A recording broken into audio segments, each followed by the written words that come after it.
São 9h10 da manhã, nós vamos falar sobre segurança pública porque está todo mundo cansado. São muitos casos de violência, população preocupada e, claro, muitos acontecimentos que acabam levando a questionamentos sobre a legislação brasileira. Para isso, estamos em contato com o jurista, promotor de justiça do Ministério Público de São Paulo, também fundador da Escola de Altos Estudos em Ciências Criminais, Escola Brasileira do Promotor do Júri, escritor e um grande especialista no assunto, o Dr. Edilson Mongenor Bonfim. Muito obrigado por aceitar o convite e conversar com nossos ouvintes nessa manhã sobre a segurança pública. A pergunta para o senhor é clara e direta. O que é possível fazer no curto prazo para dar a promotores de justiça, a juízes de direito, um respaldo maior para a punição de criminoso perigoso no Brasil? Bom dia. Bom dia. Bom, primeira coisa, a consciência legislativa. O Brasil perdeu o compromisso com a segurança pública e o que a gente vê é absolutamente conversa enviesada, sem nenhum matiz de verdade. Segurança pública desandou no país, não é novidade para ninguém, nós sentimos na própria pele, sequer necessitamos de estatística. Mas quem quer que vá em busca de estatística perceberá, por exemplo, que núcleos de excelência aqui mesmo na cidade de São Paulo, bairros onde até então não tínhamos uma violência desandada, agora está absolutamente democratizada. Ou seja, violência para todos os lados, ninguém tem paz, ninguém tem segurança para sair às ruas. Qual é essa consciência legislativa? Alterar a legislação. E alterar a legislação começa desde a base, trazendo responsabilidade penal a menores de 18 anos, aí digamos, a partir dos 16 seria um bom começo, e evidentemente arrumar a legislação que está toda fragmentada, permitindo um sem número de recursos, permitindo um sem número de indultos, um sem número de medidas que impossibilitam o próprio Estado de encarcerar ou colocar em separado da sociedade aqueles que delinquem. Então, a questão filosófica de postura e de ação, um problema político que nós não temos resolvido nos últimos governos. Doutor Edilson, muito bom dia, bem-vindo aqui ao nosso programa, parabéns aí pela sua atuação. O que a gente percebe é a predominância, né, doutor Edilson, do chamado direito penal mínimo, né? Quando a sociedade consegue prender, e prende muito pouco, os bandidos, começa uma conspiração do mal para a soltura desses bandidos. A decisão de um ministro do STJ, que foi destacada aqui no começo do programa pelo Pedro Campos, de considerar o período de amamentação de uma presa como na contagem ali da redução de pena, é muito uma demonstração disso, né?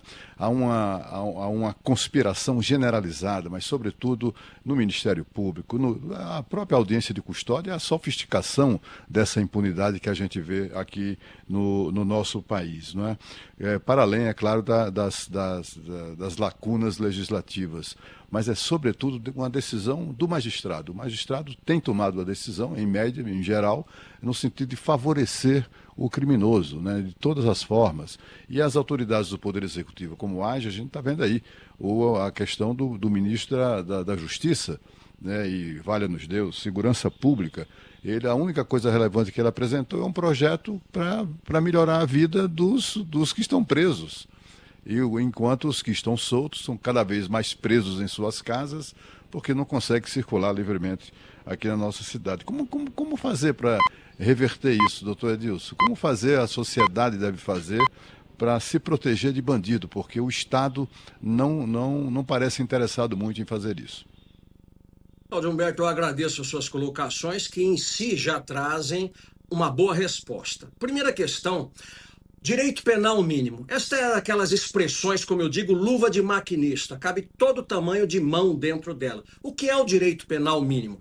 Em síntese, não querem assumir, não querem direito penal nenhum. Porque direito penal mínimo, nós já o temos, o mínimo do mínimo do mínimo.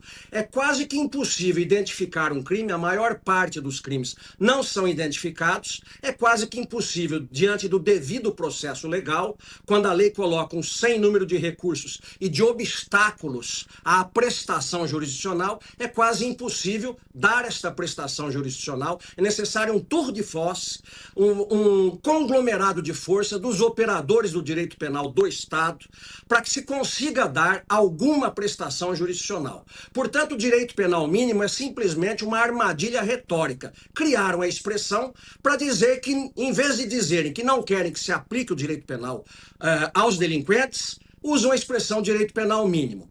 Dito isto, eu passo um segundo momento. Você diz que o judiciário tem sido condescendente, digamos assim, não usou esta expressão, mas a ideia é essa. Sim, eu faço só um reparo. Esta condescendência eventual, este voltar um olhar piedoso aos delinquentes, aos bandidos, na sua bem colocada expressão, porque ficam com firulas linguísticas, dando outro nome aos bandidos, aos delinquentes, que não aquilo que evidentemente eles são. Tem gente que nasceu, aspas, com a profissão para o crime. E nenhuma romantização vai fazê-los melhorarem, somente piorarem, porque percebe a ingenuidade, a inocência daqueles que a eles se referem ou a ele se dirigem. Então, este judiciário mais permissivo, digamos assim, não costuma ser a regra na base do judiciário. Na primeira entrância ou na segunda entrância ou na primeira instância. Na medida que nós vamos ascendendo ao tribunal e especialmente quando chegamos em Brasília, nas cortes superiores, a gente observa, sim, um olhar mais complacente, se extraindo, é verdade, de dentro da legislação, aquilo que pode ser benéfico aos acusados ou aos delinquentes. Por que isso não acontece mais na base da pirâmide, onde está a grande maioria dos magistrados? Não é que não aconteça, não acontece talvez com a eloquência ou com alguma frequência que possa acontecer nas cortes superiores. Veja, coloco em termos condicionais. É porque a base está muito mais próxima da violência. Qual juiz de direito, qual promotor de justiça conta com segurança, com guarda-costas? Quase que nenhum. Isto é exceção da exceção da exceção. E todos eles estão sujeitos à violência cotidiana das ruas. Na medida que se ascende às cortes, vai se aumentando o espectro da segurança. E quando se está em Brasília, se está muito distante da realidade social. O Supremo Tribunal Federal, o Superior Tribunal de Justiça, conquanto feito por homens, estão alheados de uma realidade flagrante da violência das ruas. Todos eles contam com seguranças, todos eles contam com pessoas que os protegem, estão muito bem guardados dentro dos seus gabinetes, estão distanciados de uma realidade, o que pode permitir, volto ao condicional novamente, um olhar mais teorético, poético, romantizado, que não é aquele que experimenta os cidadãos no nosso cotidiano, o trabalhador comum, todas as pessoas que aqui estão.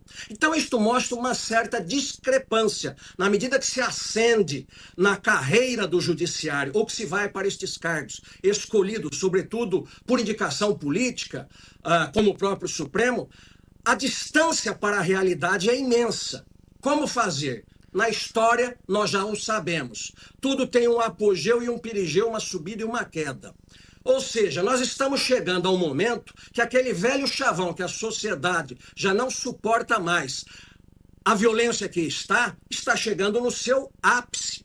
Como isto vai terminar, eu não sei, mas é bem possível que a sociedade comece a fazer as contas e pressionar diretamente mais e mais o legislativo para leis mais condizentes com a nossa realidade, o executivo, identicamente, e o judiciário. Nós já percebemos que qualquer destas instâncias de poder somente agem devidamente em razão de um reclamo, de um clamor social, quando este clamor é eloquente. Do contrário, é ar refrigerado dentro do gabinete. Doutor, obrigada pelos esclarecimentos do senhor aqui no Jornal Gente, mas o senhor tocou num ponto importante também na sua primeira fala, sobre maioridade penal. Como o Brasil deve discutir maioridade penal, já que menores estão sendo usados por organizações criminosas para cometerem crimes, inclusive com assassinatos antes do roubo, como o senhor vem acompanhando no noticiário? Muito bem colocada a sua questão. Veja, nós já criamos um engessamento na Constituição para modificação da imputabilidade penal, que é a possibilidade de se punir a partir de determinada idade. O artigo 228 da Constituição Federal trouxe que a imputabilidade penal só se dá após os 18 anos de idade. Isto é um descompasso com a legislação internacional. Aliás, o Brasil é o país que no mundo fez a pior besteira a pretexto de proteção de direitos da cidadania. Ele erigiu a condição de garantias constitucionais, normas que deveriam estar somente nos códigos. Ou seja, estas garantias processuais, que deveriam estar nos códigos processuais e, portanto, se estivessem em descompasso com a realidade, rapidamente operaríamos, por força de uma modificação legal, de uma alteração legal, operaríamos uma modificação, colocou-se estas garantias processuais, diferentemente de outros países, na Constituição. Isto faz com que seja muito mais difícil o processo de alteração de tais garantias. O artigo 228 da Constituição, que estabelece a imputabilidade a partir dos 18 anos de idade, só pode ser passível de modificação através de uma PEC, de uma proposta de emenda constitucional, que reclama, veja a dificuldade, a votação de 3/5 dos votos dos membros do parlamento, dos membros do Senado Federal e 3/5 dos membros da Câmara Federal de Deputados. E 2 vezes sejam feitas estas votações. Não basta que se aprove uma vez por esta expressiva maioria. É preciso que se vote 2 vezes. Mas é possível fazê-lo? É. Quando que o Brasil poderá fazê-lo? Quando houver a pressão social necessária e condizente para que andem em Brasília com a necessidade que a realidade das ruas reclama. O Brasil está em descompasso internacional. Se nós quisermos falar de fronteiras, o Paraguai, país deste tamanho, 14 anos a responsabilidade. Peru, 14 anos. Venezuela, se quisermos falar de esquerda, 12 anos, se não me engano.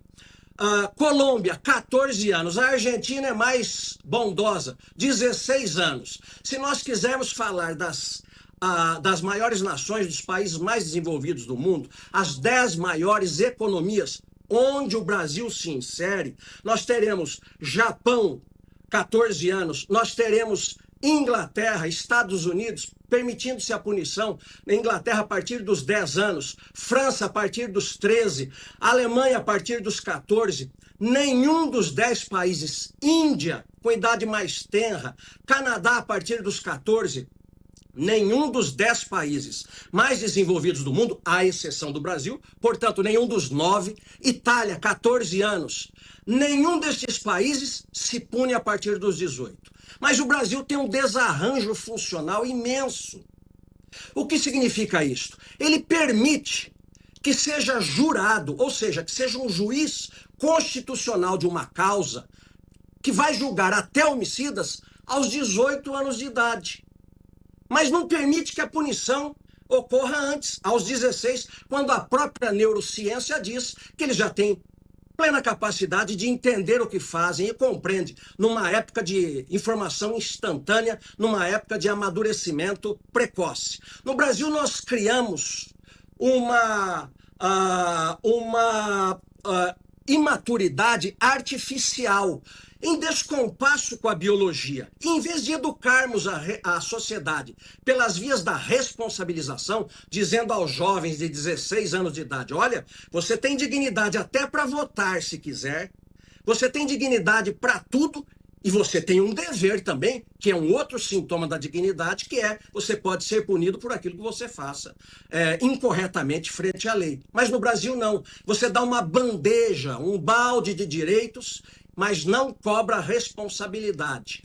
O que diz a harmonia internacional? No mínimo, a partir dos 16 anos de idade. Mas o brasileiro parece que amadurece só depois do paraguaio, depois do peruano, depois do argentino, depois do venezuelano. Aqui é como se tivéssemos esta infantilidade artificial, ditando as regras e criando toda uma geração de gente apoucada de inteligência, que parece não saber o que faz. Só sabe mesmo o que faz é no momento do crime, ao apontar com precisão uma arma de fogo, escolher uma vítima que eventualmente tenha posses e ali disparar a sanha dos seus desejos. Esta é a razão pela qual você bem colocou, estão sendo estes jovens menores de 18 anos cooptados pelas organizações criminosas. Então, a princípio de proteger os, aspas, vulneráveis, estão sendo estes levados para o crime, porque os verdadeiros vulneráveis são as vítimas que eles fazem.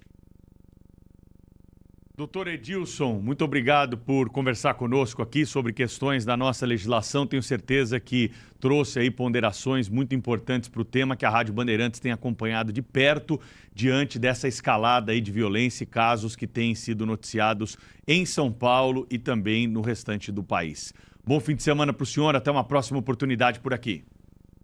Felicidade e sucesso na divulgação das boas ideias de vocês. Obrigada. Obrigada, doutor. Um abraço. Jornal